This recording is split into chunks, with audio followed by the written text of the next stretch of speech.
Hello everyone, how are you?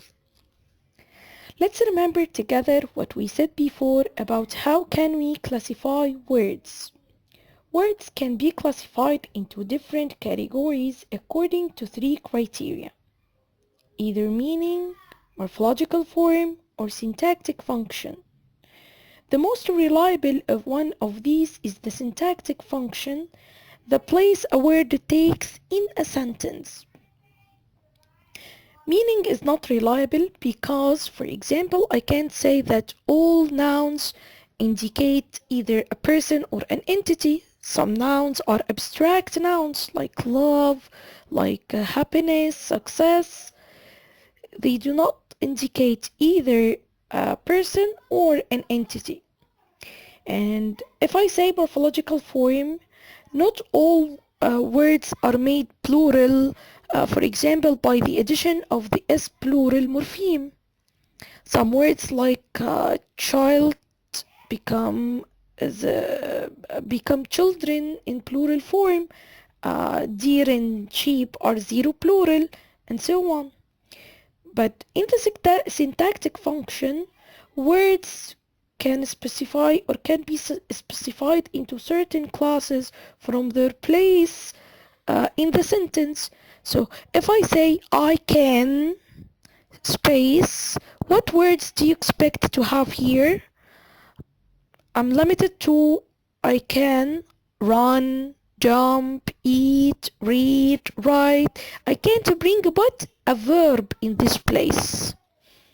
If I say, for example, there is, I can't say but there is a boy in the class, there is a girl in the apartment, and so on. Only nouns can come in this place, and so on. So syntactic function, the place which a word takes in a sentence, is the best way for deciding the class of a word, and that's something that we said before.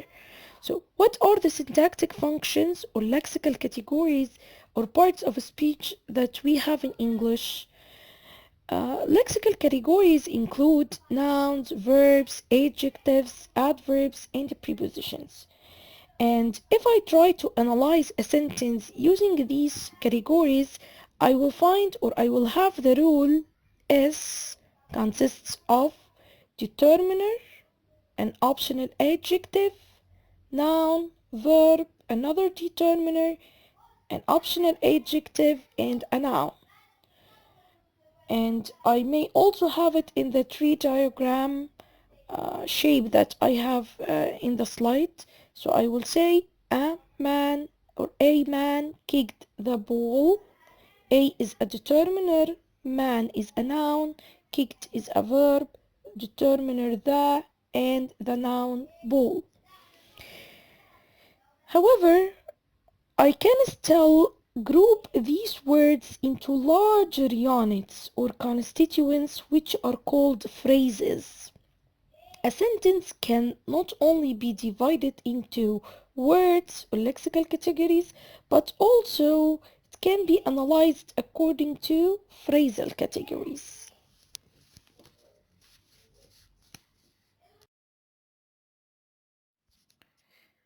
In a sentence, single words can be grouped into larger units called phrases. What do we need to learn about when it comes to the topic of phrases? First, tests of constituents or phrases. Second, phrase structure rules.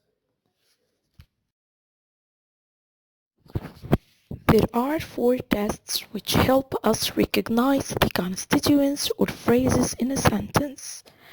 These tests are the cleft test, the constituent questions and standalone test, substitution by a pronoun, and coordination.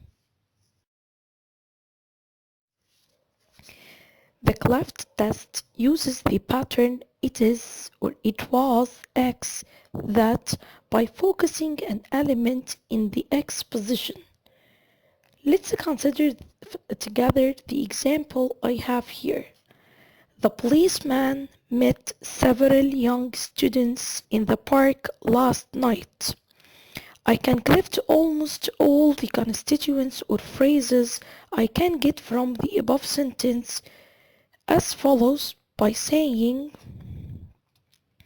it was the policeman that met several young students in the park last night.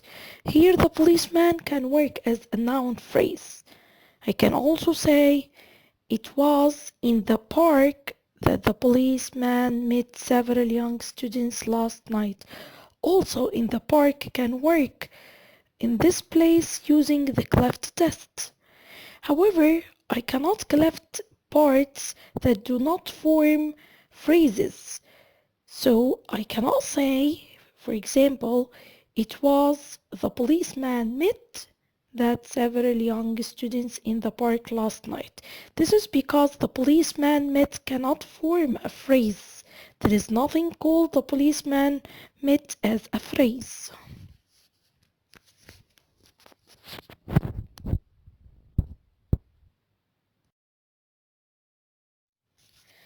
Another test is the constituent questions and standalone test. Phrasal categories can be found in the answers to some questions or to constituent questions. These questions involve the WH words such as who, where, when, how.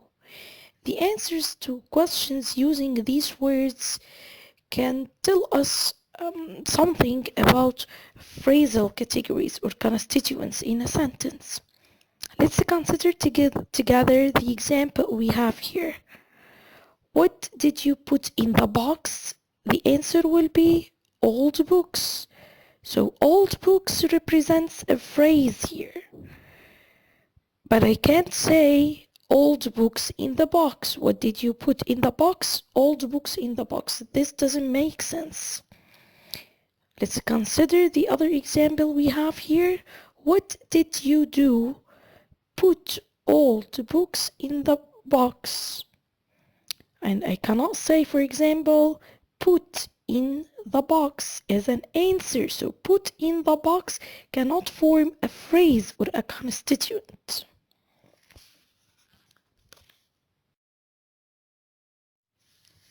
A third test is the substitution by a pronoun. We all know that pronouns replace nouns. We also know that pronouns include subject pronouns such as I, you, he, she, it, we, they, or object pronouns such as me, you, him, her, it, us, them. Let's consider together this example we have here. If I say, what do you think the man who is standing by the door is doing now?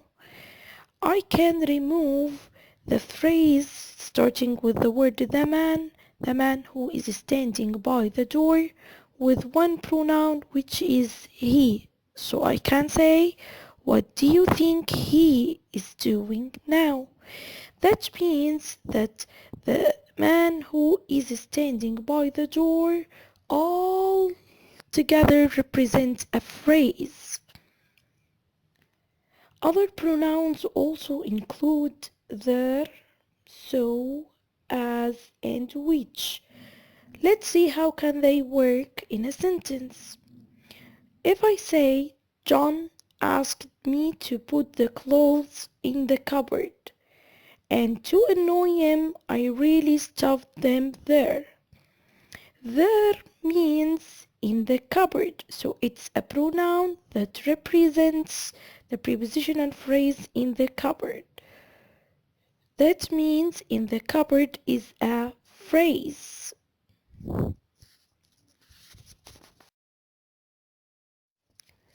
The fourth and last test is coordination.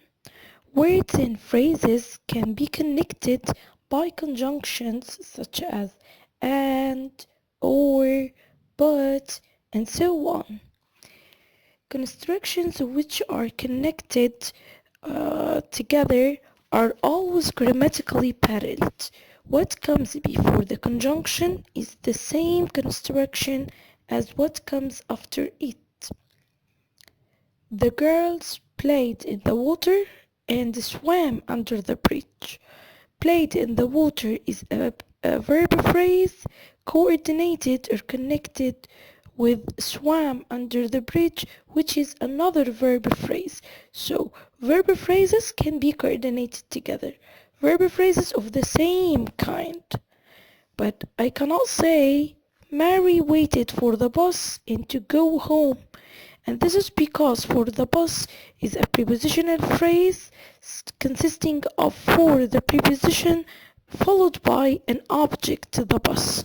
But to go home starts with the infinitive to go and then the noun home.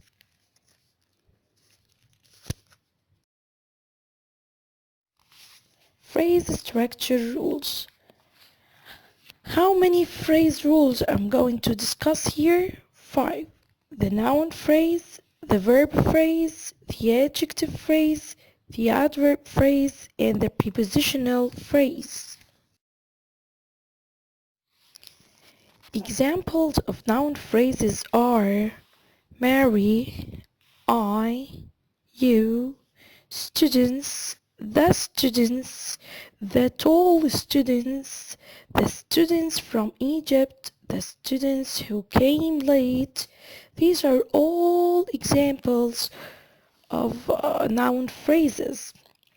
And the rule for noun phrase would be a noun phrase, an NP, is or consists of determiner, an optional adjective, and the head of the phrase, the noun, followed by maybe a prepositional phrase and maybe by another sentence. I can say, for example, the tall student from Egypt or the tall student who came late.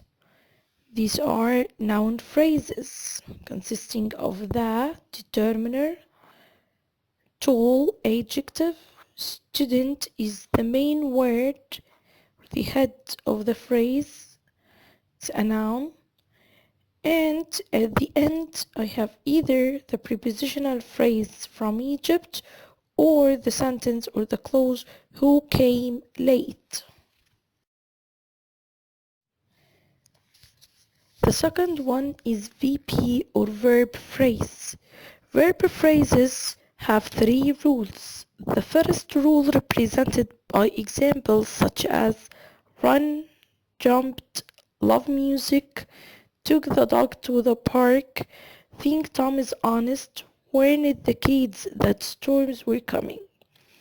In this case, the rule becomes VP consists of verb, NP, which means noun phrase, PP, a preposition phrase, or a sentence as in that storms were coming in the example.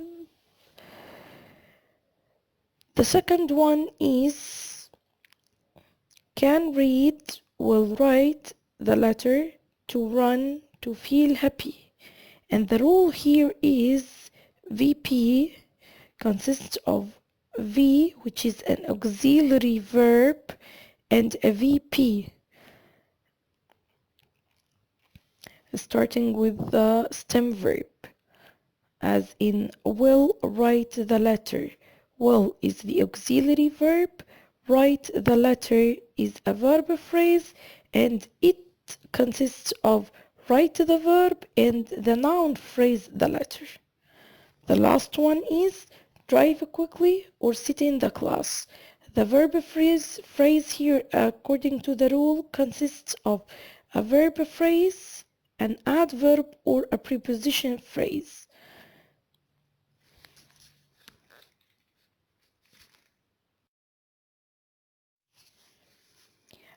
So, a well-formed sentence would consist of a noun phrase and a verb phrase presented by MP and VP, and the rule becomes S consists of NP, VP.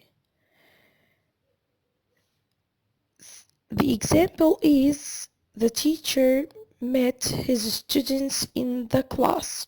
So the teacher is the noun phrase consisting of the determiner, the noun teacher, and a verb phrase which consists of met his students and in the class. Met his students represents a verb phrase, a VP, and in the class is a prepositional phrase. In the third phrase rule, we are going to discuss the adjective phrase, in which the main word or the head word is an adjective. Examples are happy, terrified, proud of, or proud of her, proud to be his student, happy that he passed the exam. The rule would be AP consists of A, which is the adjective, maybe, or it could be followed by a preposition phrase, a verb phrase, or a sentence, that is a clause actually. So we say John felt happy. Happy is an adjective phrase, AP. Proud or felt proud of her, felt sorry to leave, and felt sad that his son lost the game. We cannot say John felt wanted to go, for example, or seemed happily, or or the kid, or in the park. These cannot represent adjective phrases. The adverb phrase. Adverbs are such as quickly, well, carefully, very slowly, almost certainly, and their rule is adverb phrase ADVP consists of adverb P or adverb phrase and an adverb. He wrote well. Well is an adverb phrase. He wrote quickly. Quickly is an adverb phrase. Very slowly.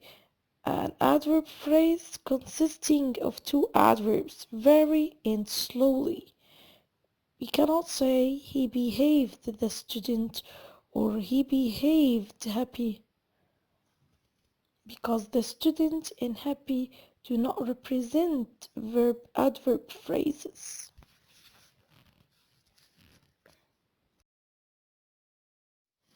The last one to discuss here is the preposition phrase. Preposition phrase are like from Cairo, in the box, through the way, with John, phrases in which the main word or the head word is a preposition. Their rule is PP consists of P and P. PP prepositional phrase consists of preposition and a noun phrase. So he came from Cairo. From is a preposition. Cairo is the object that comes after this word. They put the books in the box. In is a preposition. The box is a noun phrase following the preposition.